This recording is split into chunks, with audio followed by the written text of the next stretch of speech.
And countries around the world are throwing in their support for the moves to unseat the incumbent socialist leader in Venezuela. Our Hyo-sun tells us why. The U.S. has expressed support for the ongoing military uprising in Venezuela aimed at ousting President Nicolas Maduro.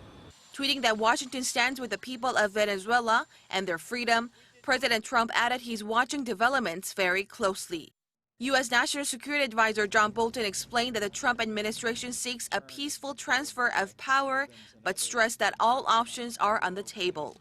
We want, as our principal objective, the peaceful transfer of power. But I will say again, as the President has said from the outset, and that Nicolas Maduro and those supporting him, particularly those who are not Venezuelan, should know is all options are on the table. U.S. Secretary of State Mike Pompeo also took to Twitter, saying the interim President Juan Guaido has announced the beginning of Operation Libertad, and the U.S. government fully supports the Venezuelan people in their quest for freedom and democracy.